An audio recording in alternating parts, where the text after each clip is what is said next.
Hi guys, welcome back to the channel. I'm glad that you're watching and thank you for clicking. In today's video, I'm going to share with you 6 different ways to prove your rootedness, or what they call social ties or family ties or economic ties to your home country when you're applying for your visa. So one of the most common reasons that visa applications are denied by the different embassies is the failure to provide what they call sufficient or economic evidence or proof of rootedness or economic, social, or economic family, economic or social ties to your home country. So evidence of deep-rootedness, what they also call family ties, is one of the most critical requirements when you're applying for a visa. And it doesn't matter whether that is a US visa, whether it's Schengen visa, whether it's, whatever UK visa, it's important that you prove and give evidence of your rootedness to your home country. So how do you prove that you are firmly established in your home country? That's what you're going to talk about today. So the number one reason to prove rootedness or to prove that you have social or economic ties to your home country is to include a detailed visa application cover letter. So a visa application cover letter is basically a letter which you write to the embassy where you will be submitting your visa application documents, whether it's for your UK visa, Schengen visa, Australian, Brazil, Colombo, Peru, Argentina.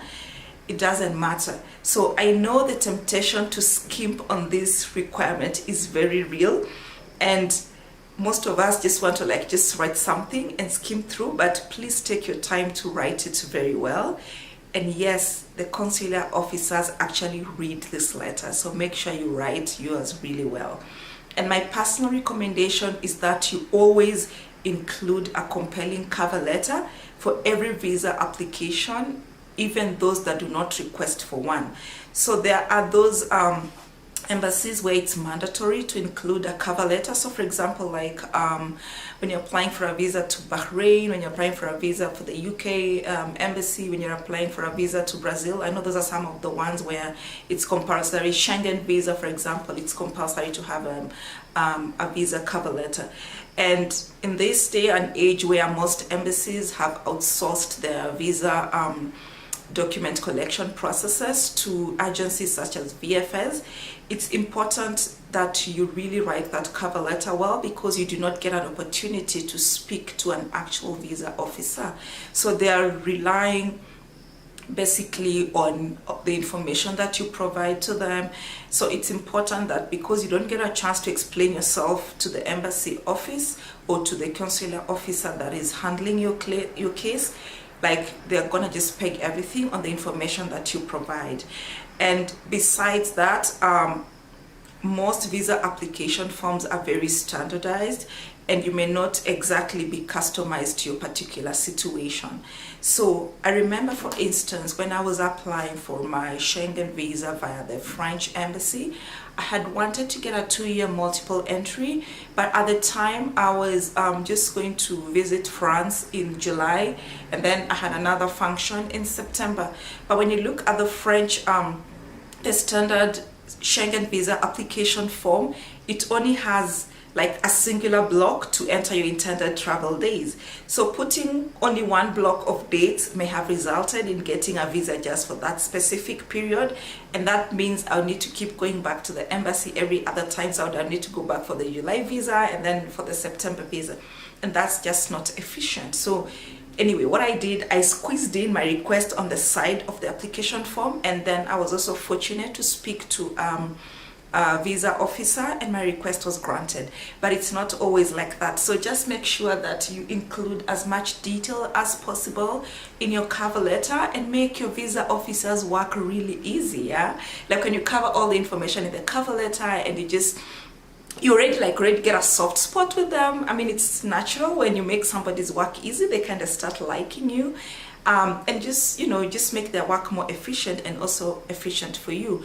On the other hand, there are embassies, like I've just mentioned, Brazil embassy, most Schengen territory countries, UK, whereby the cover letter is not an option, it's mandatory. So in such cases, you have no option but to write one, and just write it well, make it compelling. So having said that, below are some of the areas you may want to include in your visa application cover letter to increase the chances, and also to just give more rooted evidence of your, family ties, social tie, economic ties. So number one thing you want to include in your cover letter is your proposed travel dates. So like in the case I have mentioned above, I wanted to travel in July and I wanted to travel in September. So make sure that you cover that in your cover letter. So for example, I would say I want to travel in July ABCD for this function. I also want to travel in September for this other function. However, I love to use France as my landing base when I'm touring the rest of Europe. So that's why I am requesting for a 2-year multiple entry visa, for example. And then you also want to include the purpose of your travel to the destination country. So are you traveling for tourism? Are you traveling to see family? Are you traveling to see your boyfriend? Are you traveling for work? So just make sure that you include that information as well. And then you also need to include how will you create time to visit your destination country. So for example, you can mention that I work for employer ABCD and they have granted me leave of absence. And I don't know, it's gonna be Christmas time in my country and most places are shut down. So it was a great time for me to take my annual leave. Or if you're not working, for example, you can mention, I have taken 1 year sabbatical leave from work and I want to spend that time to travel. And then you also want to include in your cover letter proof of how you will fund your trip. So for example, are you self-supported? Are you sponsored? So make sure you include that information as well. You also want to include the reasons why, excuse me, why you want to visit the destination country. So for example, if you're going to Brazil, maybe Sugarloaf Mountain has always been on your bucket list. Maybe it's Iguazu Falls. Maybe you're on this mission to visit all the 7 wonders of the world. And since one of them is in Petra, Jordan, that's why you want to visit Jordan. So make sure, excuse me, make sure you include the reason why you want to visit your destination country. Maybe it's the food, maybe it's the culture, maybe it's whatever reason that is. Make sure you include it in your application letter. And then you also want to give a general overview of your travel itinerary. So for example, you're going to be doing 5 days in Paris, and day 1 you're going to be at the Eiffel Tower, day 3 you're going to take a day trip to Montmartre, whatever. Just make sure you include all that information. It not only shows how organized you are, but it also shows the visa officer who's handling your case that you actually took time to plan out your trip and you know exactly what you're going to do. So if, let's say, if your cover letter is for the Schengen visa, for example, give reasons why you have selected this particular embassy, for example. So let's say you can say, if I made my application through the Switzerland embassy or through the Finland embassy, just mention, for example, I will be staying here the longest for the duration of my trip. So make sure your round trip ticket and confirmed accommodation match these claims. So that's one reason you can also include. And then you can also say, for example, this country will be my first point of entry and has the most reasonable flight fares. So make sure you include why you're including, why you're making your application through that Schengen visa territory. And then another thing you have to make sure you include in your cover letter, if let's say the embassy has mandatory requirements for a particular document or something and you don't have it, and for some reason you're unable to submit, just make sure you explain why you cannot submit that document and mention any other alternative documents that you have, you may have submitted instead. And then you also need to mention that you intend to travel to your home country and give any evidence of having done so in the past. So for example, you can say, as you can see from my passport, I have traveled to countries, different countries in the past, and I have never overstayed on my visa and I've always returned back home. So make sure you mention that and give evidence of the same. And then you can also mention that you do not intend to work illegally in the destination country and you're visiting purely for, I don't know, tourism or for, I don't know, medical, for a conference, so just mention that. And then you can also mention that you do not intend to violate any destination country laws, and also you do not intend to deplete the destination country's resources.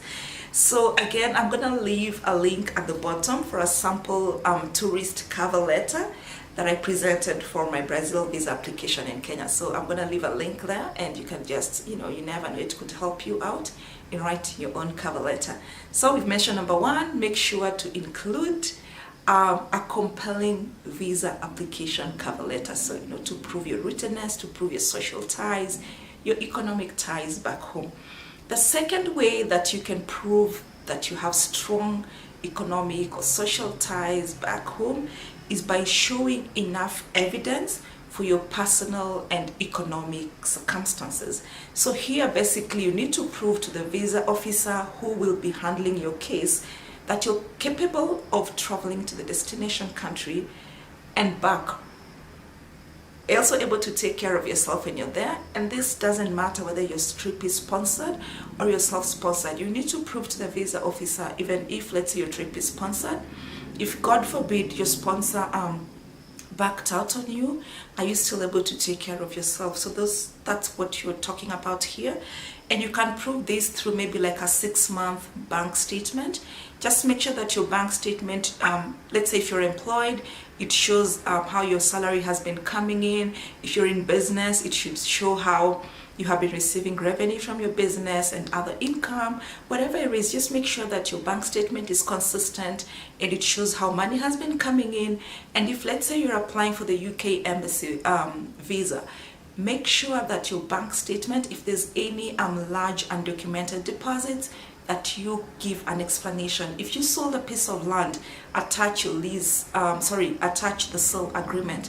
If you received a bonus from your employer, make sure that you attach the letter that your employer sent you. So just make sure that you include any unexplained deposits. You can also give a bank certificate. If you're working for, I don't know, if you're banking with a building society, they usually give books.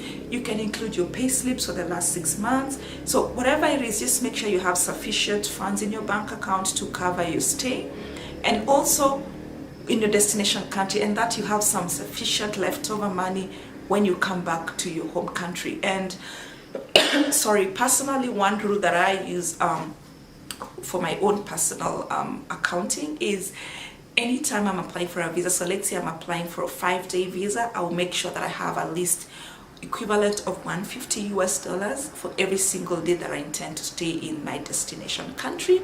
And I always make sure that my total expenditure is not more than it's not more than half of my monthly salary, And then number 3, I'm also going to include a link at the bottom of different practical tips on how you can show money for your visa application. So make sure to check in the description box. And then the number 3 way to prove rootedness or social or economic ties to your home country is by attaching documents that prove ownership of assets. So do you own a car? Make sure you attach your, what do you call that thing, owning a car? I forget, I don't have a car. So I don't remember. When you buy a car, they give you something, make sure you attach that. If you have a house, make sure you attach your leasehold documents. Or if you have land, make sure you include the title deed. If you own a car, make sure you include the logbook. If you have any shares in any of the companies, make sure you put your stock certificate. If you're a director of a company, you can put your shareholding certificate. Whatever asset that you own, make sure you have document to prove your ownership. And asset ownership is very crucial when it comes to proving your financial ties back home. So whatever asset it is that you own, make sure that you attach it there in your application. And then again, obviously, something else you need to add, the third way you can prove that you have social economic ties is by submitting proof of having a steady income. So for example, this is one of the most important evidences of your strong economic ties, because it gives assurance to the visa officer that should you in the event even find greener pastures in your destination country, you will be compelled to want to come back home because you're already earning stable income, you already have good money. So it shows a likelihood of wanting to come back. And a steady source of income is believed to be one of those things that will give you a reason to return back home at the end of your trip. With this, you're simply telling the visa officer that, why would I want to become an illegal immigrant when I have this stable job or steady income back home? So that's basically what having a stable source of income tells the visa officer.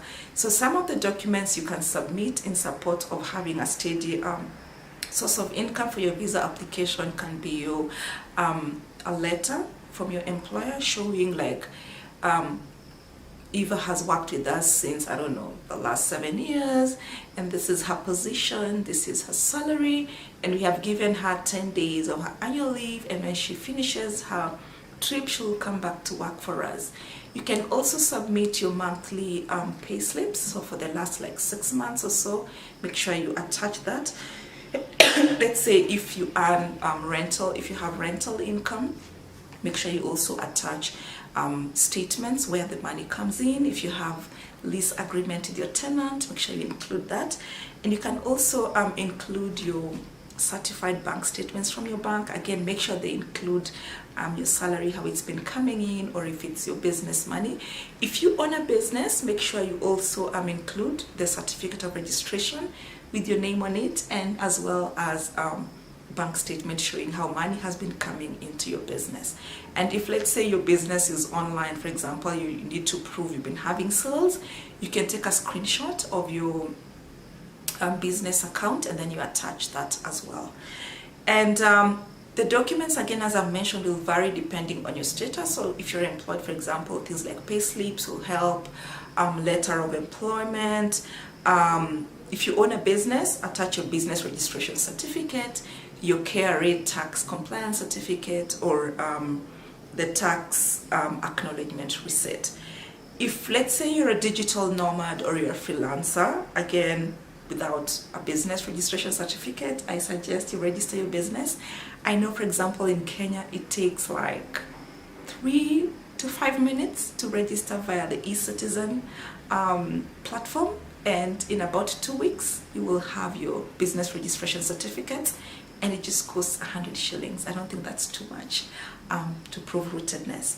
And if you still don't have that, you can submit your M-Pesa bank statement, your M-Pesa and transaction statement showing money coming in. If you're receiving money by PayPal, you can attach your PayPal statements. If you're using Payoneer, you can also attach your Payoneer statements. If, let's say, you're working on freelancing websites like Upwork or Fiverr or whatever, you can actually give screenshots of those and attach, but they also have online statements that you can take advantage of. The next way, number 5 way of showing rootedness or financial or economic ties is show documents that prove family relationships.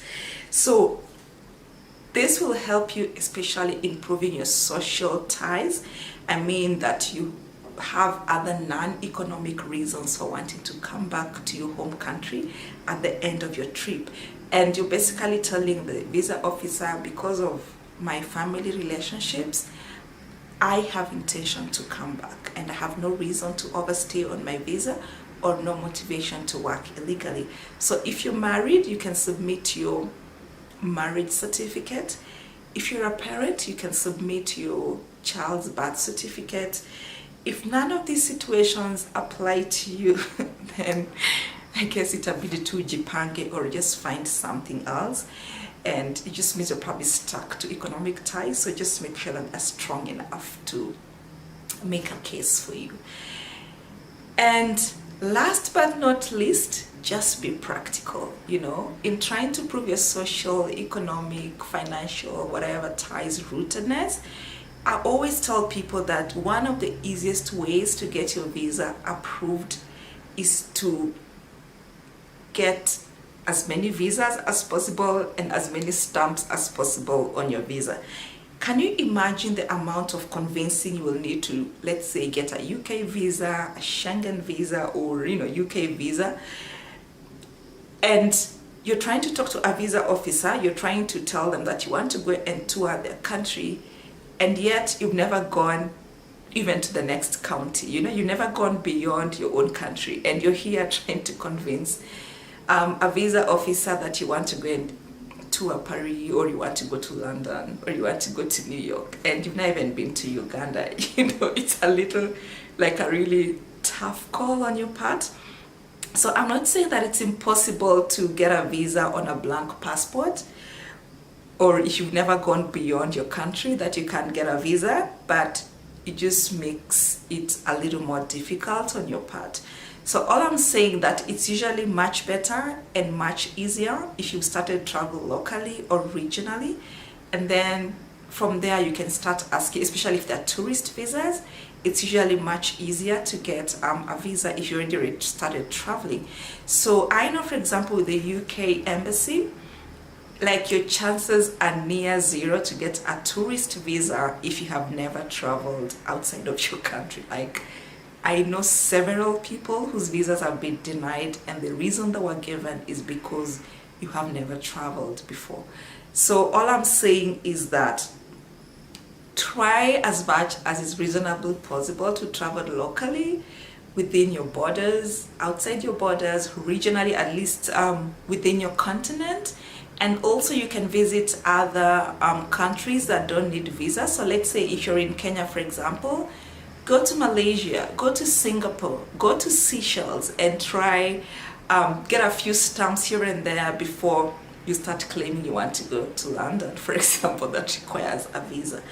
So it's a harsh world out here for us who need visas to travel, and it's not easy when you're globetrotting on a powerless, quote-unquote, passport, or you're from a-hole countries like Trump calls us, but it's really, really doable. So for some countries such as Canada, UK, Australia, when you're applying for a visas, they ask you to include copies of visa stamps from other countries. So I know, like in the application for the UK visa, they're going to ask you which countries have you traveled to before, and they actually ask you to list them. And apart from listing them, you have to submit copies of those countries you've visited. And the same applies to Brazil, it applies to Argentina, it applies to Colombo, it applies to Peru. In fact, for Peru, they want copies of your entire passport. But when you have like a Schengen visa, or you have a UK visa, for example, and you're applying for a visa to go to Bahrain, it's like 99% you're assured you're going to get a visa. So anyway, I guess that's it for proving rootedness. I'm just gonna give you like a summary of the 6 ways that I mentioned. So number 1, include a compelling cover letter that explains your situation in terms of the social, economic, and family ties. Number 2, show enough evidence for your personal and economic circumstances. Number 3, attach documents to prove ownership of assets that you claim to have. Number 4, submit proof of a steady source of income. Number 5, show documents proving family relationships if you have any. And number 6, be practical with your situation. So I'm sure that if you follow these 6 tips, your chances of getting a visa are like increased significantly.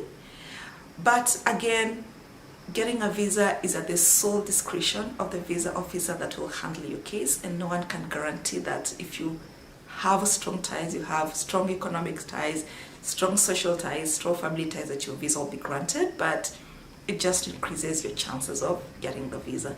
So that's it for today. Thank you for staying, and remember to go to my playlist on the YouTube channel, just somewhere up here. You're going to get other visa guides and practical tips for acing your visa application. Let me know what you think about this video. If there are other questions that you have on the same, let me know and I will try my best to answer them. Thank you for watching this far and see you in the next video. Bye bye.